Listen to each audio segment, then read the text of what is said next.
Thank you, Gordon. It's a great honor for me to be the chapel speaker today. Life is funny. When I started in medicine in 1964, the committee who just interviewed me, I think it's in May of 1964, before I was admitted to medical school, asked me what I wanted to do in medicine. Why did you come in medicine? So I wanted to save lives because, I think probably most kids say they want to save lives, and it's true. In medicine, the beauty is that you can save life, but I also said that I wanted to be a professor. And the committee laughed a little bit. And it's funny, today I'm a professor at Laval University. I'm an MD. I did a fantastic clinical career, and really I didn't think that I would become a researcher. Never crossed my mind when I went to medical school that I would become one day a researcher. And so I went in medicine, did my medicine, and I wanted to be a nephrologist, kidney specialist. And because there was a fantastic professor of nephrology at Laval University that inspired me, I did 4 months with him. And so that I was connected to do really nephrology. Then I went to do at McGill. Like you guys, you have to do internal medicine for those who are in practice. So I did my internal medicine. And in the first year in my internal medicine, one night, I was on call. I was at the Montreal General Hospital, 1,200 beds in those days. This was the biggest hospital in Canada at that time. And, you would work 24 hours a day, but it was very exciting. So I get a young man, about 20, with fever, chills, questioned him. He was a drug addict. And I listened to his heart, and he had a murmur.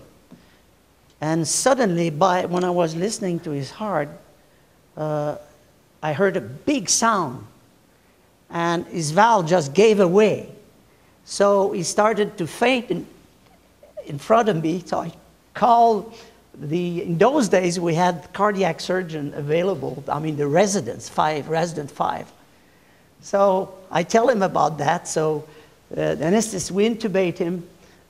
We try to keep him alive. I push the stretcher with a nurse with me, with the ventilator. We go up on the 5th floor for the operating.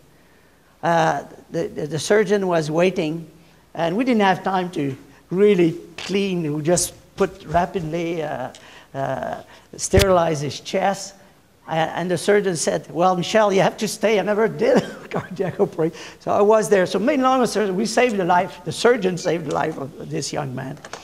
And during that night, I read about infectious disease, especially endocarditis.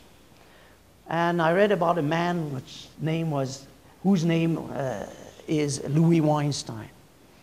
And he was the king of antibiotics and the king of endocarditis in those days, an infectious disease internist, infectious disease specialist. And after reading all night, the next morning, I decided to become an infectious disease specialist. It's funny, I should have chosen to become a surgeon because he's the surgeon who saved his life. But I read so much interesting thing about endocarditis that I've decided. And overnight, I was not a nephrologist anymore. I became and then my dream was to go with Lou Weinstein. And anyway, after my internal medicine, I was accepted at Lou Weinstein in Boston. And Lou Weinstein's friend was Salvador Luria, who just won his Nobel Prize. And, Weinstein was an MD, but also a PhD. Did his PhD before an MD. He was a good scientist. And us, MDs, were not really we're not trained to do science. You know, you do the practice and things, and there's not much. I had done 6 months of research, 3 months after the first year, 3 months in the summer after the second year. So Lou Weinstein told us, told me, he said, physicians are not very good researchers. I need to send you to work with a real scientist, his friend Salvador Luria. So I was exposed to this man who just had the Nobel Prize. And so I was very lucky because this man, Lou Weinstein, inspired me. He was à la fois, at the same time, a basic scientist. And Salvador Luria was hard rock scientist. So that's where I learned a little bit about DNA and RNA. And so when I came back to Quebec City, I started my lab, my research, and it was a tremendous adventure that just started. And today, I was alone with one student. I was lucky. I've always been supported by public, granting agencies. And today, we're 250 researchers working in different areas. What I want to talk to you about today is my dream about rapid DNA-based diagnostics. In the first few years of my career, as I've been trained with Lou Weinstein, the king of antibiotics, and as he retired, the year after I left Boston, I had been exposed to drug companies who were developing these new antibiotics. I had the chance to play with most of the new antibiotics that we're using today, new quinolones, the new beta-lactams, the new macrolides. So I had the chance to really play, and I was doing in vitro studies. And I realized that every time we put the new antibiotics, they were antibiotic resistant. There was always antibiotic resistance. So never stopped. We put a new antibiotic, then the level of resistance would vary, but always antibiotic resistant. So we work hard on antibiotic resistance and clinical pharmacology, toxicity. I did phase 1, pre-phase 1 study, phase 1, phase 2, phase 3 studies. And I was really pretty good in this area. But 1985, I don't know why, one morning I woke up and I had this dream about speeding up diagnostic in microbiology. Microbiology is slow. It takes 2 or 3 days to identify microbes. I love Pasteur. But his discovery is a great discovery. But practically speaking, we don't use the results because most of the time we get it too late. And once we get it, sometime, even though it would tell us to change antibiotic from a cephalosporin we gave because we didn't know what microbe we did broad spectrum, we could move to penicillin, for example. We don't. I do. But I'm an infectious disease specialist, and I want to show my students I'm a good man. But in reality, the practitioner don't, because they don't have time. The practitioner change if the patient goes sour, goes bad. And it's sad to say that, but probably 80% of the results that we give to physicians are useless because they don't use it. They're not useless because they get the result, but most of the time, since we've used so much broad spectrum antibiotics, that it works and the patient doesn't complain and is doing well unless he gets Clostridium difficile or MRSA or other diseases.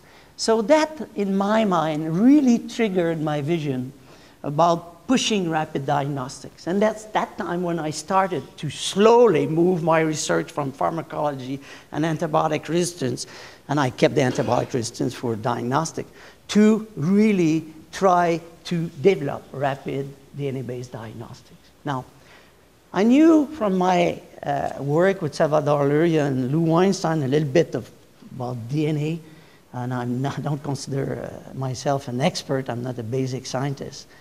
That to really work with DNA, you need to ensure that you can extract your DNA out of a clinical sample.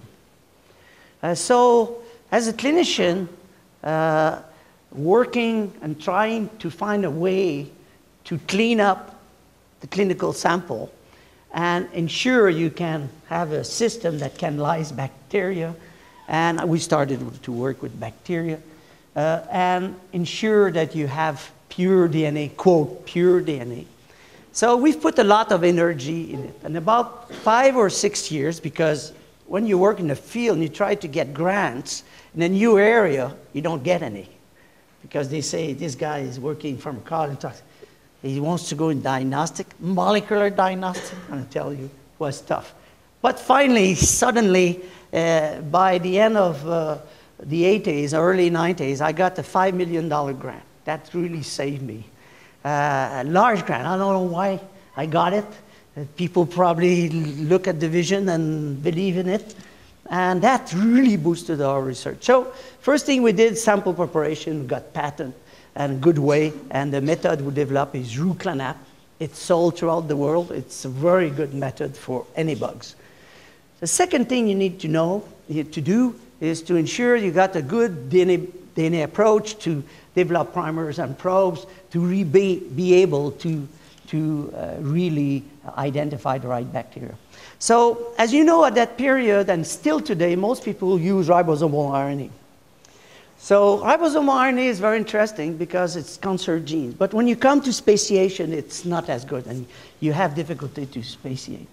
And so, we've decided that what we should try to find is genes. So remember, we're in 85, 86, 87, 90. Try to find genes that have different level of conservation so that we could, for example, have quite universal genes that are more conserved. So universal primers that could amplify, let's say, 150 bacteria at the same time because you're using conserved germs, or you pick them up in many bacteria, and other type of genes that would be less conserved, more conserved, I mean, so that you can do speciation or even subspeciation. That's what we did. So we found ATPD, tough, FUS gene, REC gene, different genes of different level of conservation. And that's how we build up, you know, intellectual property at Laval University in my lab.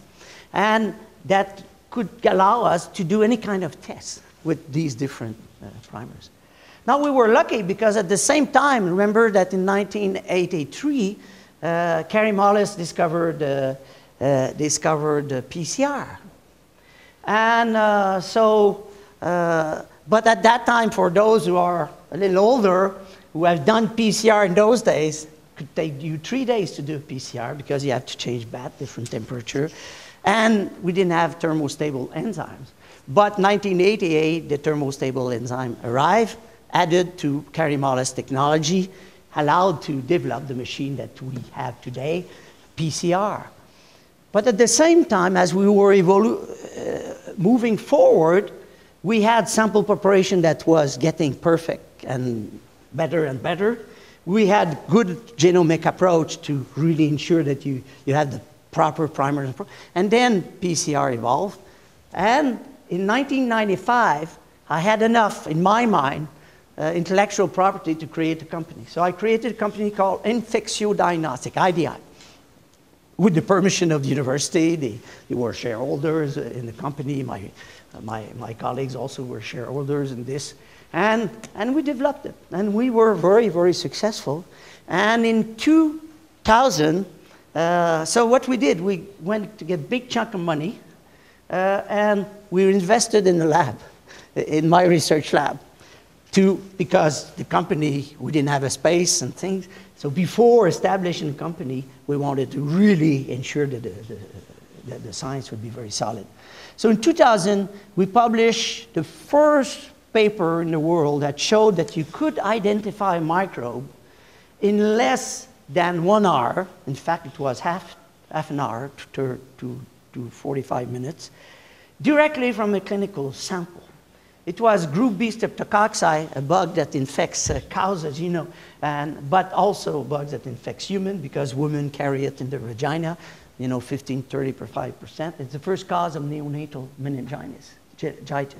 So we published that in the New England Journal of Medicine, the first real-time PCR assay directly from a clinical sample. And then 2 years later, we've put it was approved by FDA.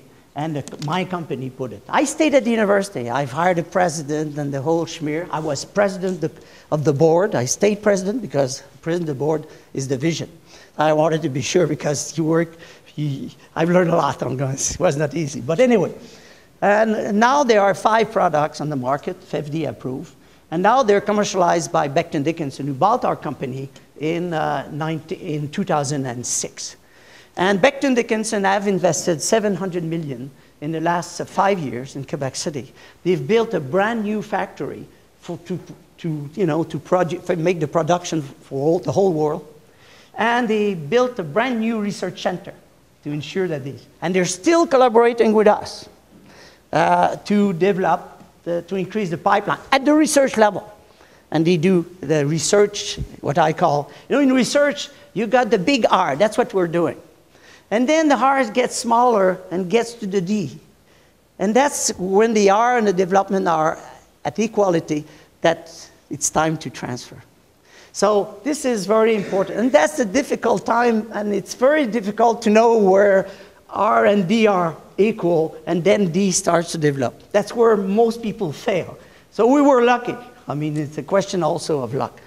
And now they're sold throughout the world on the planet. So what I thought this morning is try to review rapidly with you this history I just told you and tell you about my futuristic vision about doing rapid testing, but not in the laboratory, because the tests we have now are done in laboratories, but do it at point of care.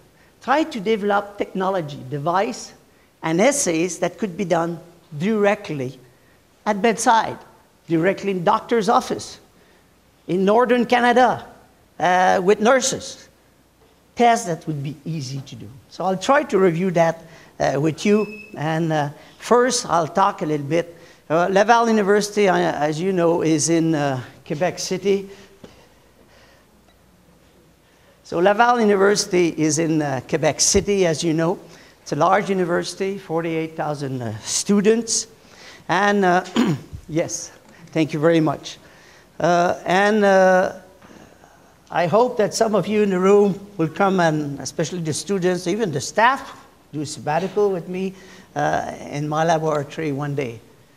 Let me talk about potential conflict of interest. I'm the founder of IDI, as you know, now BD Genome, and I have a research contract with Becton Dickinson trying to increase the pipeline.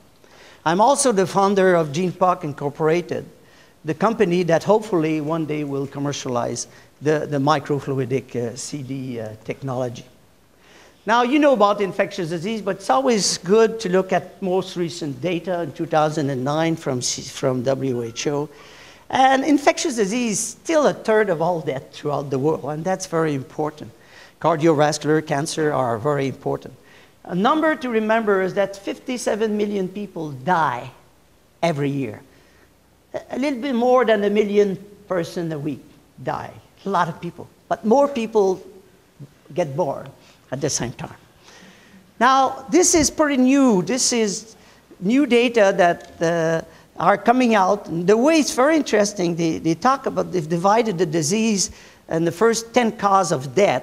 And as you can see, out of these 10 causes, there are 5 infectious diseases: lower respiratory tract infection, HIV/AIDS, diarrheal disease, tuberculosis, septicemia, and neonatal infection. If we look at the next slide, it's a little complicated. I don't like to use too much data in one slide, but I did in this case. If you look at the numbers, here is severe respiratory. I should have put severe respiratory tract infection. 100 million cases a year, 4 million deaths.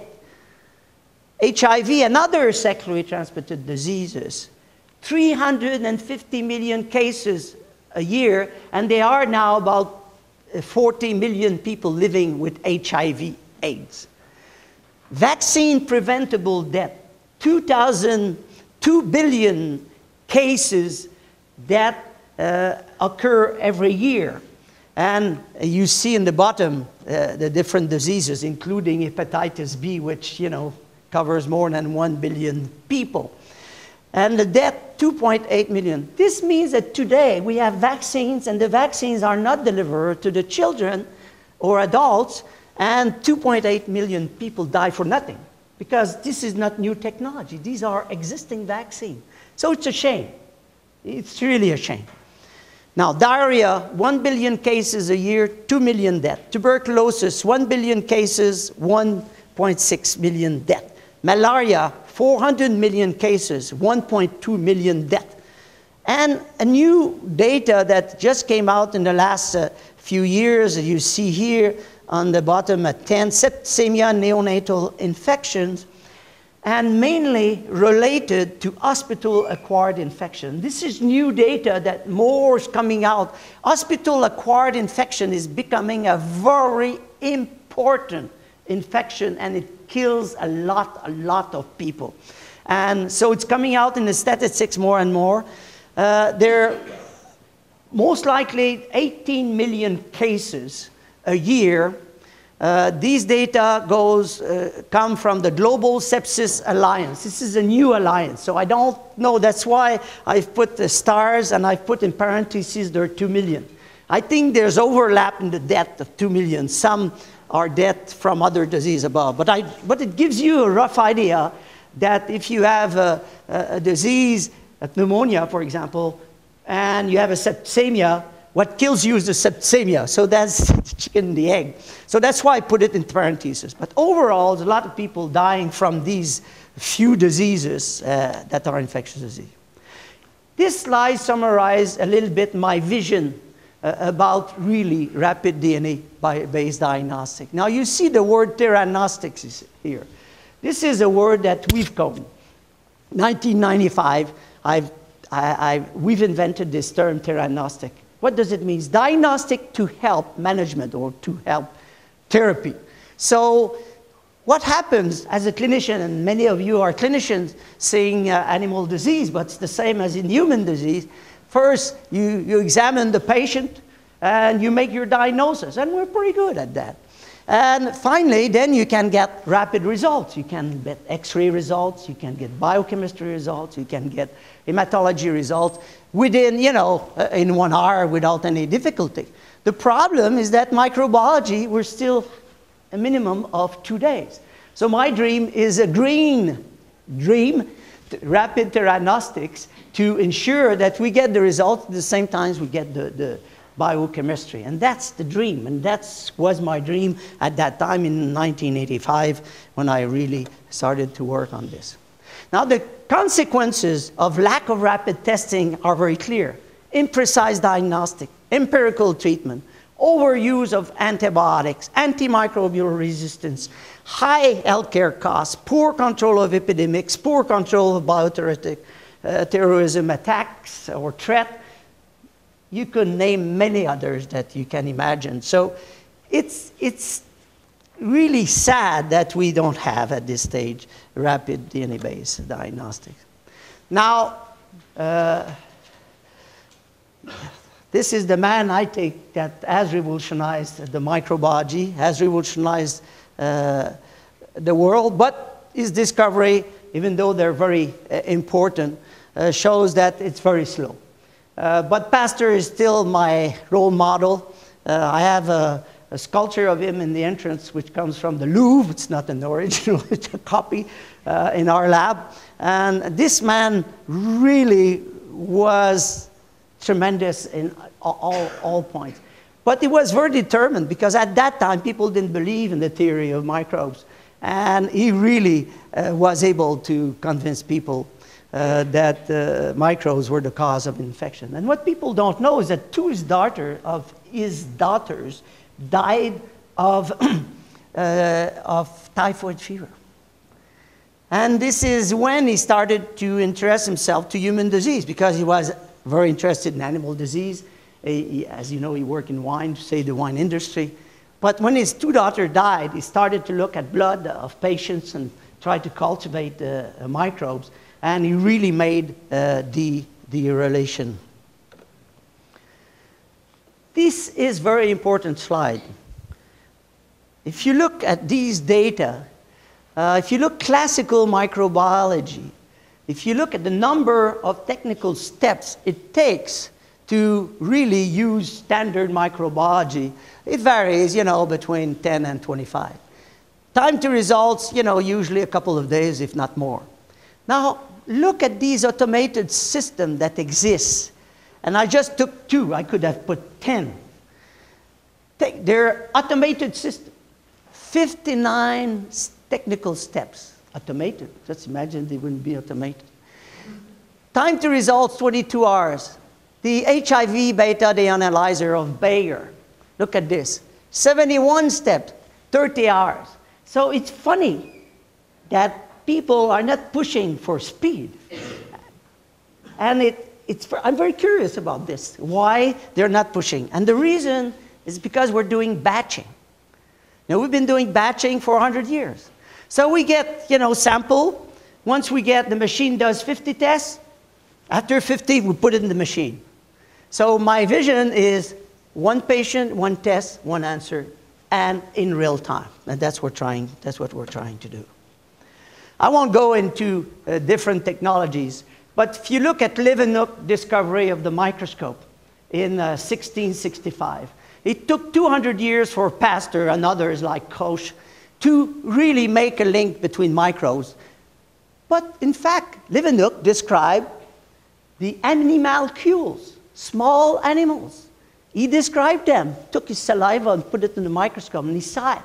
It took 200 years to really try to make a relation. It's fantastic. Now, if you look at DNA, 1953, and we started to have application in the 1990s with automated system for HIV and things. So it took, 30 years to really start getting, even 40 years to start getting some results. I just want to point out that, in fact, I believe technology will revolutionize diagnostics. And I just want to point out the stars. Here are all Nobel Prize winner. So the DNA business is a DNA to stay, and there's already 4 Nobel Prize that were given for different research that were done over the last 50 years. So after we had this paper in New England Journal of Medicine, we were using what we call the light cycler of Idaho Technology, which is now light cycler of Roche, who bought Idaho Technology. Now, what you see here is the smart cycler. Now, in 1999, I've heard about Cepheid, who was working a new machine. They didn't have a machine at that time, but they were working on it. They had a demonstration. So I phoned them, and we got together, and Cepheid was making machine, real-time PCR. We were making reagents, tests. So we joined together in a company we call Aridia. And that's why you see all the tests that are in the market are either sold by BD today or my old company, IDI, or Cepheid. But there are our tests on 2 different machines. So we work with them because the beauty of the smart cycler is that you can do 16 of these or even more, one after the other. While the light cycler, you do 32. But if you got 1 tube, you have to do 32, turn the machine. And that random access, that's what made me make a deal with them so we could work. And today, most of the tests that are sold by BD or Cepheid are done on this machine. This is the demonstration that we made and we've published in New England Journal of Medicine. And what you can see here is that we were able, in a matter about 35 to 45 minutes, to identify the group B streptococci pregnant women during labor. So they were in labor room, sample, send it to the lab, gave the results within half an hour, 2 hours an hour, and then the doctor, the obstetrician, could give penicillin to prevent the dissemination or the contamination of the child as the child passed to the vagina. What I'm very proud of, because in 2002, when we got this approved, FDA made a paper, FDA talk paper. They rarely do that. They do it 3 or 4 times a year. And so what they said, A Food and Drug Administration today clear for marketing a new laboratory test for group B streptococci in pregnant women. The new test, the IDI Strep D, made by Infectious Diagnostics of Quebec, can provide results in 1 hour.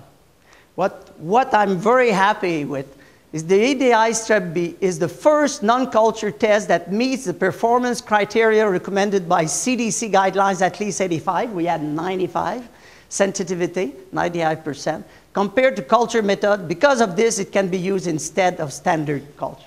That was my dream. How can we not necessarily replace microbiology, but in some case, have a test that's as good as microbiology, and in this case, replace microbiology and have real-time results. And this was really a great satisfaction for me and my group at that time, because at least some people believe in our vision, including the FDA.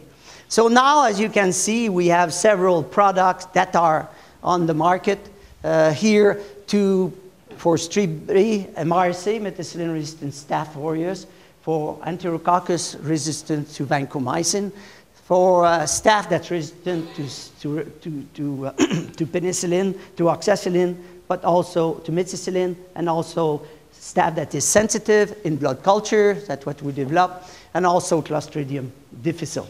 So these assays. And what we're even more proud of is that we won the Medical Device Excellence Award for the IDI MRSA in 2006. So this is an American award.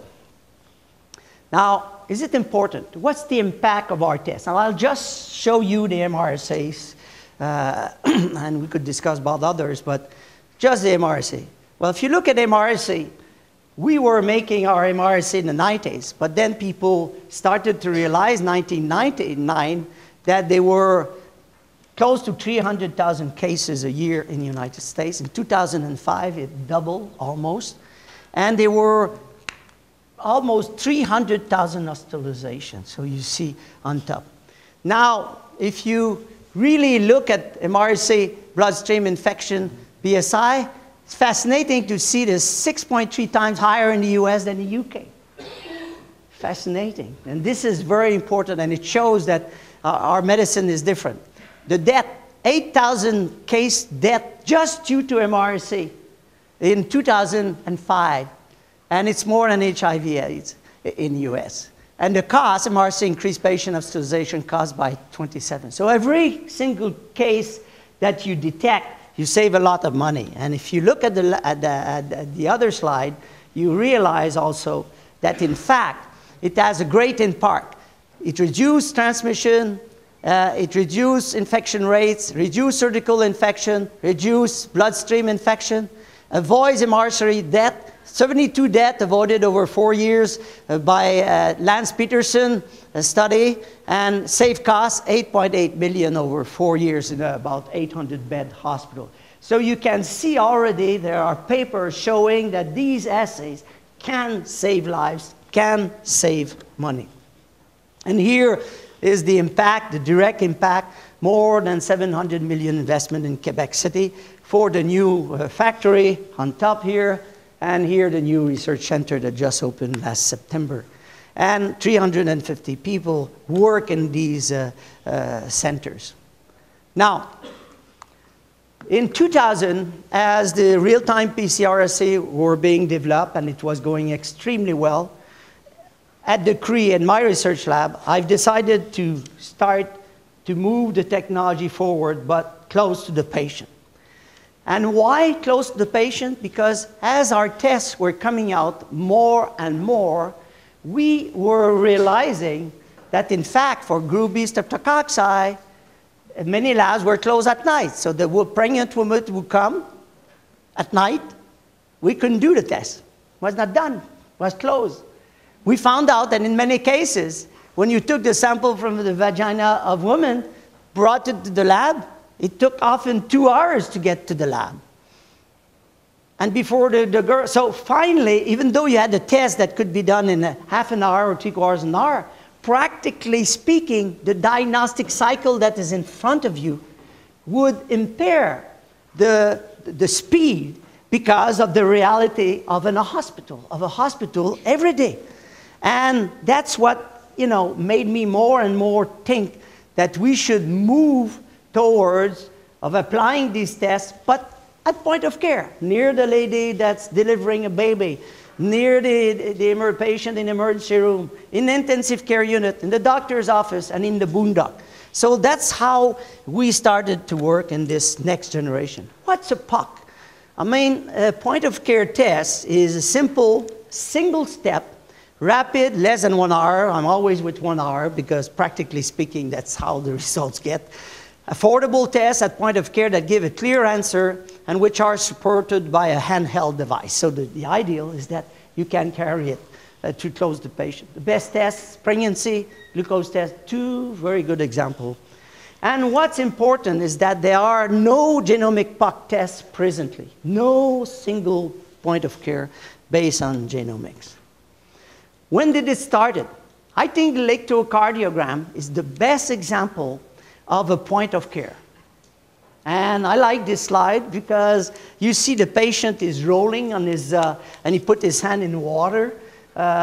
He gets close to the machine didn't get close to him, but today, if you go in the hospital, the PCR machine goes to you in intensive care everywhere.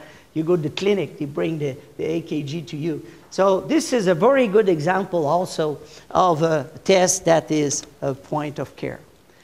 What should be a point of care? What should be the quality of a point of care? It should be affordable, sensitive, specific, user-friendly, robust, rapid, equipment simple, and deliverable. So these assured criteria for us is the basis of development of our RSA right now.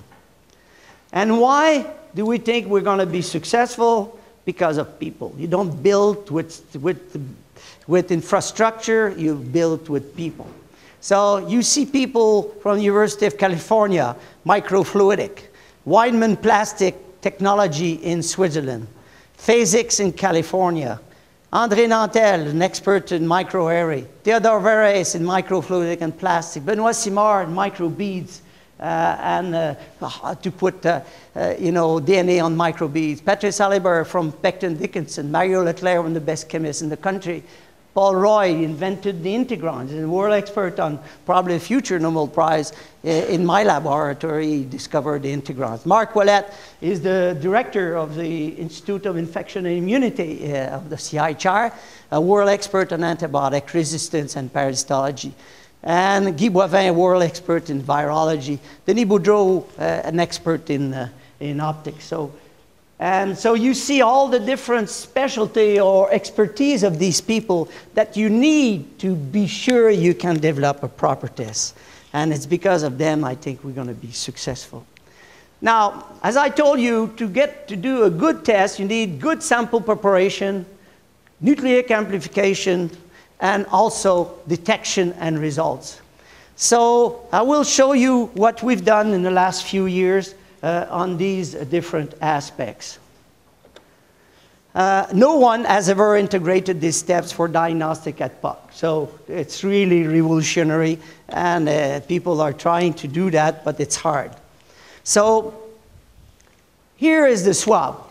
The first test going to do is upper respiratory tract infection, influenza, or lower, but we know the influenza is in the nose. So we have designed with medical packaging a special system whereby you can sample, inject liquid, and put the right amount of liquid with the virus or with the microbe that's causing the infection directly in the system. We'll show you in a second.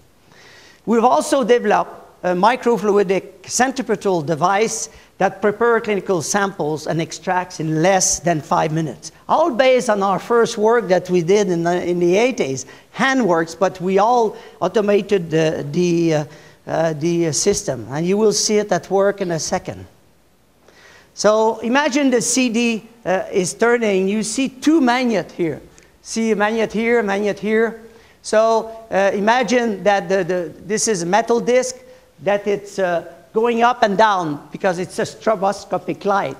And then you increase the speed, and you see here there's millions of beads, glass beads, that break the bacteria, and filter at the same time. And here in this decantation vase, as you increase the speed, you see precipitates of the clinical sample.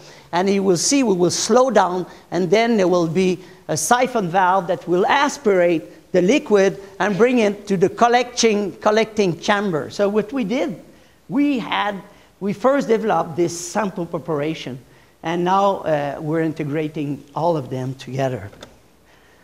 I love it. My CD works, but I'm going to try to change. Sorry about that. Help! Can you help me? Yes, try your best. The next thing I will show you is a PCR chamber. So what we've done a miniaturized microfluidic. Now, let's talk about microfluidic. The microfluidic is the science of fluid by which you can move fluid, a clinical sample or anything else, from one chamber to the other. And in each of the different chambers, you can do the analysis that you want. And in this case, we're using centrifugal forces to move the liquid from one place to the other. These channels have different size and allow the liquid to move at the time we want them to move. And here are the results. Revolutionized, the handmade technology we developed. This is a non-lyse control, and look at this, the lysis CD. So it's a little better, but not statistically significant.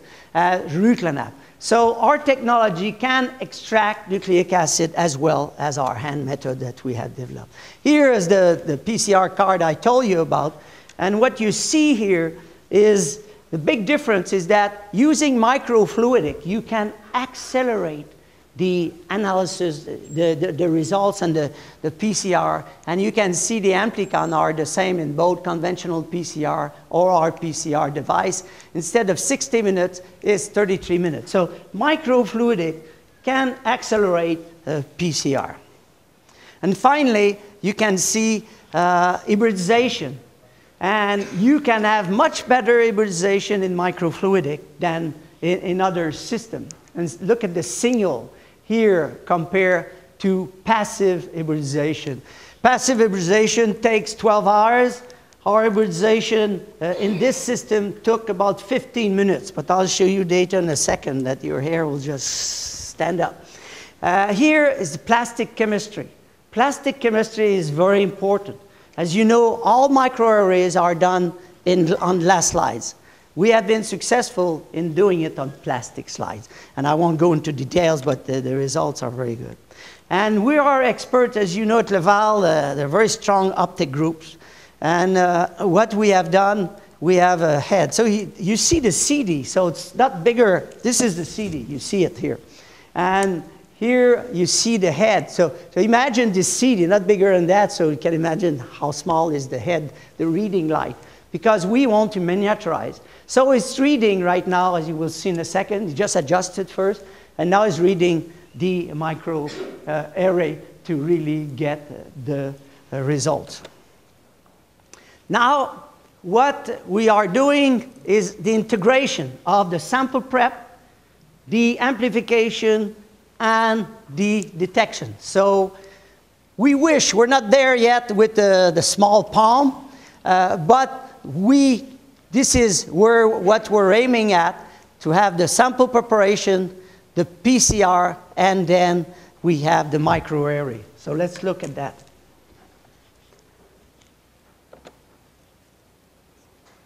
So just imagine, so this CD you can do 4 different tests.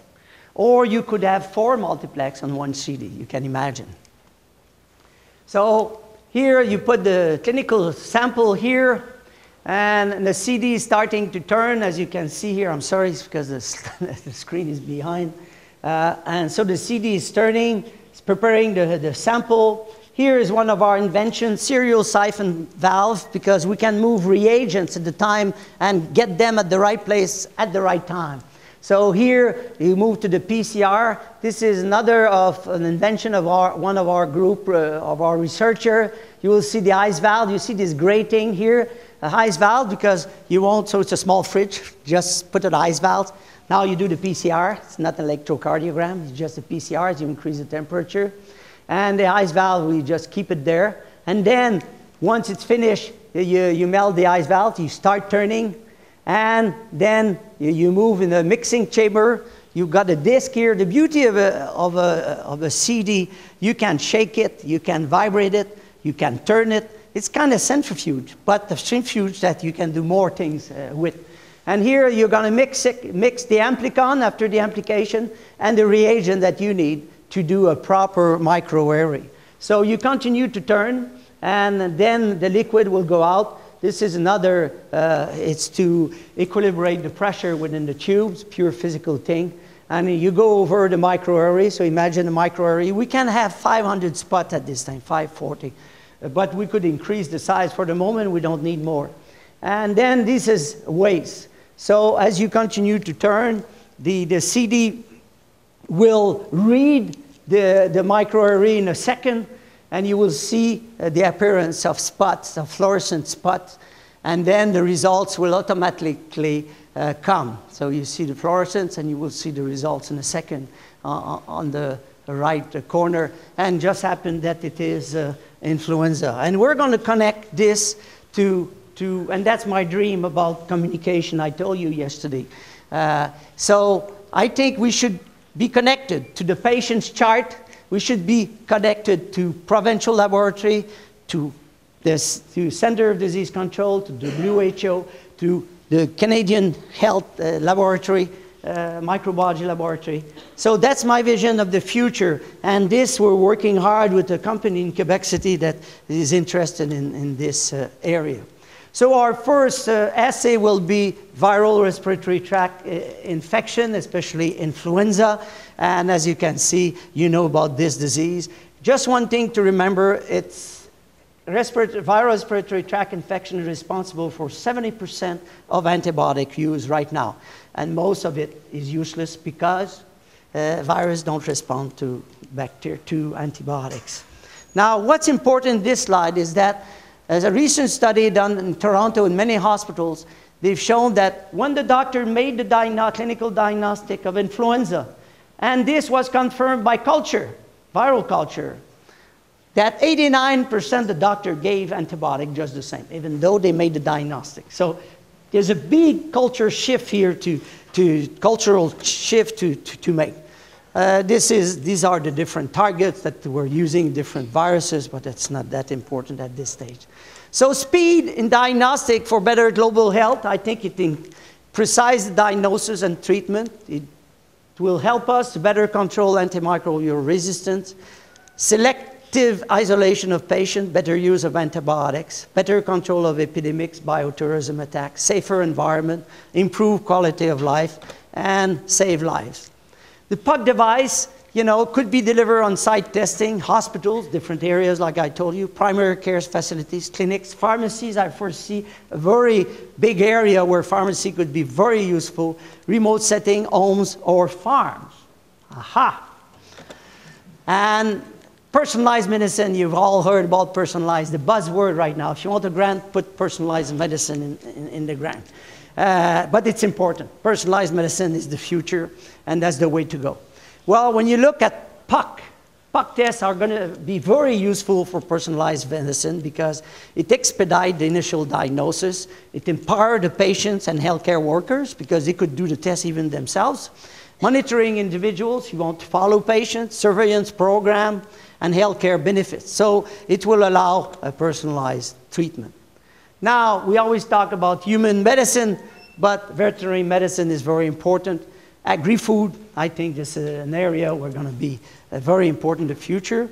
And water, and we're working in this area. We've been working for the last 8 or 9 years with Atlantis Mobile Laboratory.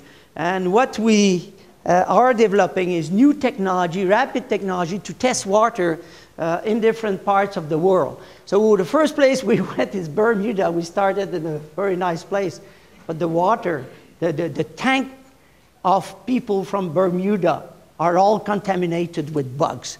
But it's a nice place, still the same, but don't drink the water. Nunavik, we went also, Cree Village also in 2005 and 2007, Caribbean and Dominica. Now, here you see our laboratory.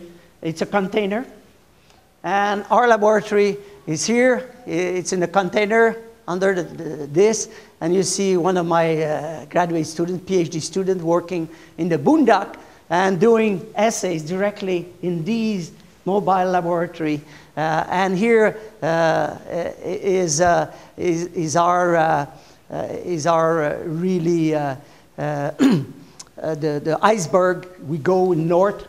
The iceberg of University Laval, well, it belongs to the government of Canada, but it's a laboratory that's been developed by Dr. Forti, and we're part of this team. I'm responsible for the microbiology, but they look at toxicology and other aspects of environment. Oh yes, I forgot Mars.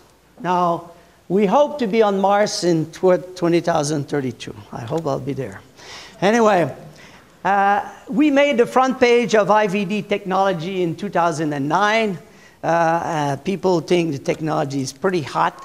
And I want to remind you that, in fact, technology to improve health, recombinant technology to develop vaccine against infectious disease, and molecular technology for affordable, simple diagnostic of infectious disease came out, first and second. So we're in the business. We know where we're going. So with your grant application you just made, I think it's right on. And this is the future. This is where it has to go. New technology has to be applied for vaccine and also for infectious disease. This is a loaded slide. I hate this slide, but it's a paper we just published a year ago. And what it shows is conventional diagnostics versus molecular diagnostics versus rapid point of care. Now, what you have to look here is the 1 hour mark. Now, the only one that give the 1 hour mark is these ones, the one that we're developing. Because even though we have rapid tests in the hospital, we got this famous diagnostic cycle that takes time and breaks the time. So it's very difficult to do it in less than 1 hour. So this is a nice review, I think, for those who are interested in this area. So in conclusion, microbes will continue to spread. I don't have to convince you of that. And, influenza is somewhere maybe between those two. Conclusion, stat DNA-based microbiology is here. We think it will revolutionize the practice of medicine, but POC will require change in culture without culture. And finally, remember, I think every student should really be strong in DNA because DNA, RNA, protein, this is the way it's going. The medicine is going that way, whether it's veterinary medicine or regular human medicine. And I want to acknowledge the people, the granting agency that support our research over the years, National Institute of Health, CIHR, Canadian Space Agency, European Space, Genome Canada, Genome Quebec, Department of National Defense. We had a test for anthrax 6 months before the attack, before the fall of 2001, because we developed it for the Canadian Defense.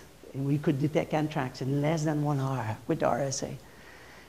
Here, CRTI, CFI, FRSQ, FQRNT, BD Diagnostic, and also Genome, and finally GenePOC Incorporated that's getting active now, try to transfer technology. But I want to thank most the people who work with me. Those round circle correspond to people in our research lab that work directly on diagnostics. Many others work on new vaccines. Many work on basic science to better understand the microbe and host interaction. And finally, this is our new CFI. It's close to a $55 million building now, whereby we're going to have about half of the space will be for infectious disease, and the other half will be for platforms. that will serve infectious disease, but also all the other research center. Is going to be proteomic platform, genomic platform, animal facility platform, and all the optics platform, and bioinformatics, which serve all the different units. Finally, it's done in Quebec City. Now, people don't realize it. Quebec City ranks first as concentration of researchers and research centers in Canada per population. It's second after behind Boston for the number of university students per percentage of population in North America. And it's third for postgraduate students per percentage population in North America, behind Boston, St. Louis, and Baltimore. So I hope that you share with me this dream, which I think will revolutionize the field of medicine, but not only human medicine, but I think veterinary medicine, agriculture, and environment. Thank you very much.